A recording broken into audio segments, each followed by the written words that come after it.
Hechos capítulo 23, versículo número 6. Entonces Pablo, notando que una parte era de saduceos y otra de fariseos, alzó la voz en el concilio: varones hermanos, yo soy fariseo, hijo de fariseo. Acerca de la esperanza y de la resurrección de los muertos se me juzga. Oremos. Yo doy gracias por tu palabra.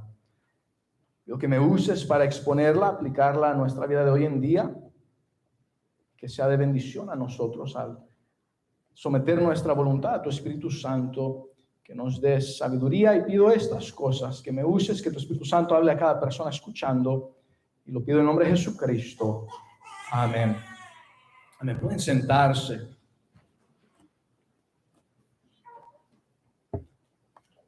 Notando, la palabra notando en el hebreo, de la que se traduce, más bien del griego, estamos en el Nuevo Testamento, la palabra griega del que se traduce notando es una palabra que también puede significar conocer, el saber. Y entonces él notó que una parte de los que estaban ahí como jueces en el Sanedrín es como la Suprema Corte de Israel.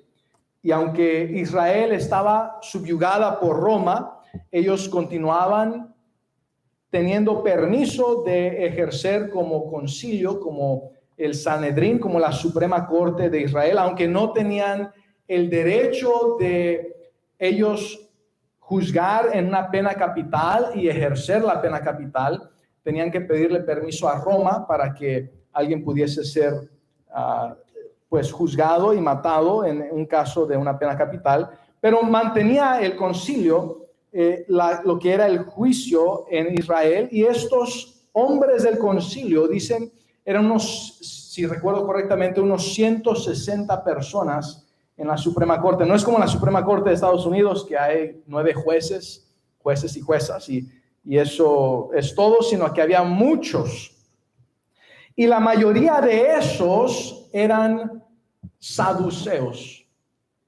Ahora, la mayoría de la nación de Israel eran fariseos, pero la mayoría en la posición para juzgar eran saduceos. La diferencia entre los fariseos y los saduceos es que los fariseos decían creer todo el Antiguo Testamento, y ellos trataban en su religiosidad de obedecer las leyes que Dios había dado.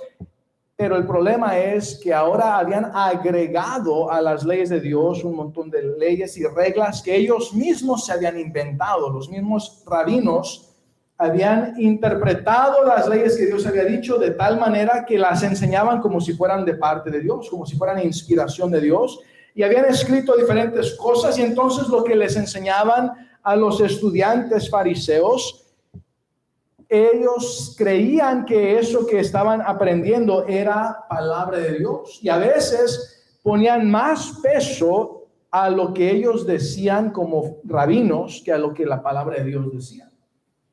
Por eso Jesucristo, cuando él habló con ellos, les dijo: hipócritas, escrito está esto y ustedes dicen aquello. Por ejemplo, dice: honra a tu padre y a tu madre, pero ustedes, cuando hay una persona que ya sus padres son ancianos y ya no pueden ellos sostenerse financieramente a sí mismos, y ellos tienen necesidad, y ellos dicen: hijo, hija, no puedo trabajar y estoy anciano y tengo hambre y tengo necesidad, y tú, en lugar de ayudar, les dices: oh, ¿sabes qué? Pues lo que te hubiera dado para que comieras algo, mejor lo voy a dar como ofrenda en el templo. Y ellos enseñaban que eso era lo correcto, y Dios les dijo: de esa manera ustedes están quebrantando la ley, siguiendo reglas de hombres. Y dio otros ejemplos. Entonces los fariseos no decían negar el Antiguo Testamento. El problema de ellos es que en su religiosidad agregaron muchas otras reglas que ni siquiera están en la Biblia. Hoy en día, los que conocemos como judíos ortodoxos son los que diríamos que son descendientes de los fariseos o del fariseísmo en el tiempo de Jesucristo, en el tiempo que la palabra de Dios fue inspirada en el Nuevo Testamento, en los escritos de los fariseos. Entonces, si miramos hoy en día a un judío ortodoxo, tenemos una idea de lo que era el fariseísmo en el tiempo de Jesucristo. Claro, no tenían la tecnología moderna y carros y todo esto, pero en su manera estricta y religiosa, así eran. En cambio, los saduceos, ellos decían, no, nosotros somos muy sabios para creernos todo lo que está escrito en el Antiguo Testamento. Nosotros somos muy intelectuales, muy conocedores, muy inteligentes, y esas cosas que hablan acerca de cosas sobrenaturales, eso nosotros no lo creemos. Esas cosas que dicen que son milagros, eso nosotros no lo creemos. Nosotros somos muy inteligentes, muy intelectuales para creernos esas cosas, y entonces vamos a buscar una manera natural o una manera alegórica para interpretar esas historias. Y entonces los saduceos rechazaban creer que existía lo espiritual, rechazaban creer que existían los ángeles, rechazaban creer que existían milagros, rechazaban creer en la resurrección. Ellos no creían que uno iba a ir al cielo o que uno iba a ir al infierno o al Hades. Ellos no creían que había vida después de la vida física. Los saduceos se creían muy intelectuales. Y este grupo, la mayoría del grupo de la Suprema Corte, del Sanedrín en la nación de Israel, eran saduceos. Ahora, quiero que piensen que apenas hace poco, hace quizá una década o dos para el tiempo que ahorita se está escribiendo, pero hace poco había estado Jesucristo con ellos haciendo milagros. Estos saduceos habían mirado a Jesucristo literalmente haciendo milagros, sanando a cojos, personas ciegas recibiendo la vista, personas muertas siendo resucitadas entre los muertos, y en su religiosidad habían rechazado creer lo que ellos mismos habían sido testigos que había sucedido, y habían decidido continuar siendo saduceos.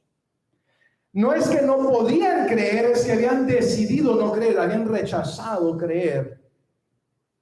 Y entonces, hoy en día hay personas ateas que no es que no puedan creer que Dios existe, no es que no puedan creer las evidencias que hay de la deidad de Dios y de la existencia de Dios, sino deciden rechazar creer esas cosas.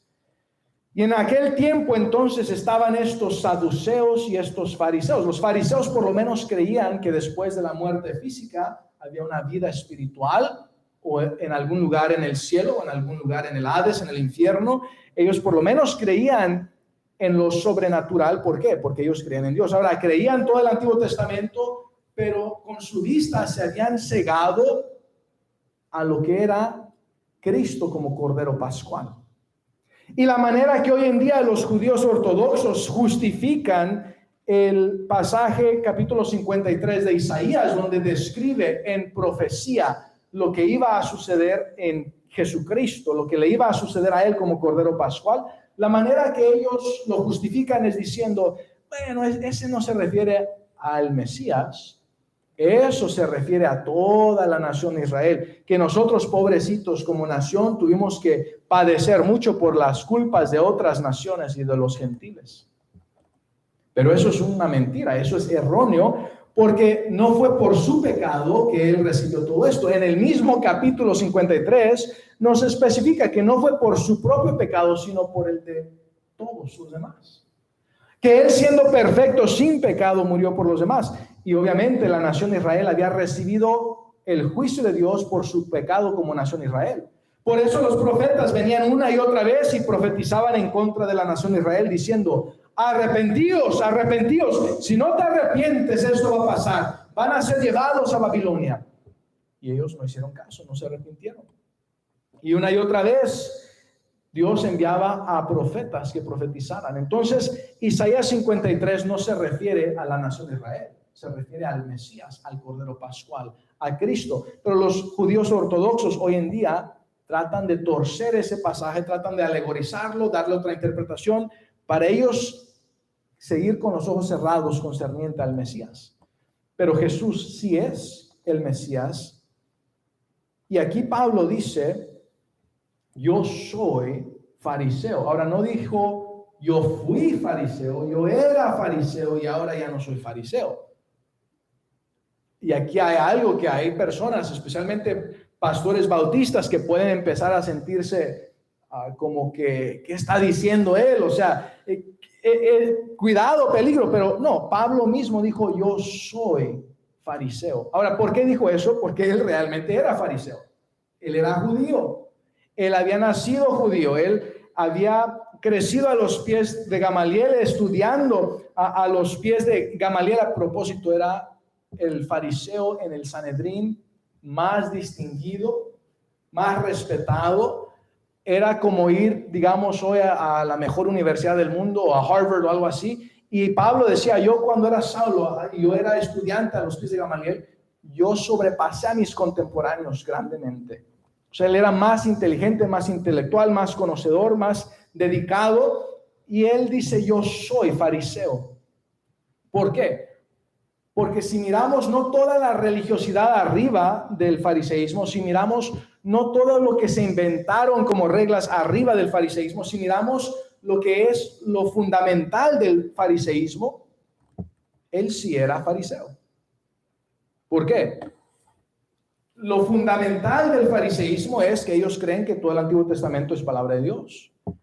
Ellos creen que los milagros fueron reales. Ellos creen que existe el cielo y existe el Hades, el infierno, y existen ángeles de Dios y existen ángeles caídos que son demonios y existe Satanás. Y ellos creen en la resurrección y creen en los milagros. Y basado en eso solamente, Pablo estaba afirmando que él sí creía los fundamentos del fariseísmo. Él era fariseo.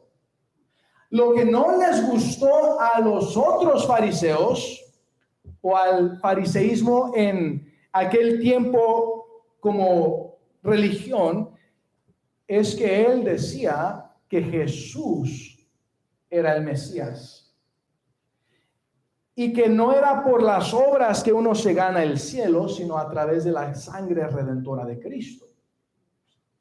El fariseísmo como religión, los fundamentos eran correctos. Donde erraron fue ya donde empezaron a agregar un montón de cosas a la palabra de Dios, agregar mandamientos de hombres y pensar que ellos al hacer eso iban a poder ser lo suficientemente buenos para ganarse el cielo. Ahí fue donde erraron. No es por obras para que nadie se gloríe. Y entonces uno no es salvo por guardar la ley, porque nadie puede guardar perfectamente la ley sin pecar. Pero entonces Pablo no mintió cuando dijo yo soy fariseo. Él era judío, él había crecido en la religión farisea y los fundamentos del fariseísmo eran correctos. Y a veces hay personas que tienen miedo de decir fundamentalismo o lo fundamental. Pero fundamental es lo básico, lo esencial. Si hablamos acerca del básquetbol, hay reglas fundamentales para el básquetbol. Tienes que hacer rebotar la pelota. No puedes correr con ella. Eso no es permitido. Hay reglas fundamentales en el básquetbol. En el fútbol, en el soccer, hay reglas fundamentales. No puedes agarrar la pelota e irte corriendo con ella. No puedes rebotarla como si fuera básquetbol. No puedes ir y golpear a alguien o tumbar a alguien como si fuera fútbol americano. Hay reglas fundamentales en los deportes y la palabra fundamental y los fundamentales no es lo que es malo. Lo que es malo, que las personas afuera de la iglesia piensan que es malo, es cuando escuchan acerca de los musulmanes fundamentales. ¿Por qué? Porque el Corán, los fundamentos del Corán dicen que si un musulmán mata a alguien que no es musulmán, van a ir al paraíso. Los fundamentos, las cosas básicas del Corán, dice que si ellos supuestamente mueren como mártires, entonces van a hacer algo que es bueno. Y la gente que miramos en las noticias que van y se explotan en los aviones o se explotan en diferentes lugares, ellos suicidándose y matando a otros, ellos pensando que son mártires. No, eso no es ser mártir, eso es ser suicida. Eso es suicidarse y eso es matar a otros, eso es ser homicida. Pero ellos piensan, basado en los fundamentales del Corán, los fundamentos del Corán, que eso es bueno. Y cuando la gente escucha de fundamentalismos, piensan en los musulmanes. Y dicen, eso es malo, porque son la gente que atacan a otros y la gente que es peligrosa y gente mala y gente entonces que tenemos que tener cuidado de ellos, son terroristas. Y a veces cuando alguien dice que cree los fundamentos de la Biblia, piensan que somos como aquellos que creen los fundamentos del Corán, pero son completamente distintos. Aquí los fundamentos de la palabra de Dios dice, ama a tus enemigos. Allá dice, los que no sean musulmanes, mátalos y miénteles y lo que sea y no hay problema. Un contraste muy grande. El Corán fue inspirado por Satanás y usó a Mahoma para escribirlo. La Biblia fue inspirada por el Espíritu Santo y usó a hombres piadosos, hombres de Dios para escribir la palabra de Dios. Es lo opuesto. Entonces, Pablo sabía la diferencia entre el fariseísmo y entre el saduceísmo. Y él dice, yo soy fariseo, hijo de fariseo. Y era cierto. Acerca de la esperanza, noten esto, la esperanza, algo que, no un deseo, sino algo que sabían que era cierto y estaban esperándolo, acerca de la esperanza y de la resurrección de los muertos, se me juzga. Él estaba predicando que Cristo había resucitado de entre los muertos y que a través de la sangre de Cristo nosotros también vamos a resucitar y vivir una vida glorificada y una vida eterna en el cielo. Y los saduceos niegan eso, rechazan eso. Y causó entonces que hubiera una pelea, por decir así, o un discordio entre los saduceos y los fariseos. Y él sabía esto. Noten que dice, entonces Pablo notando, noten la palabra notando.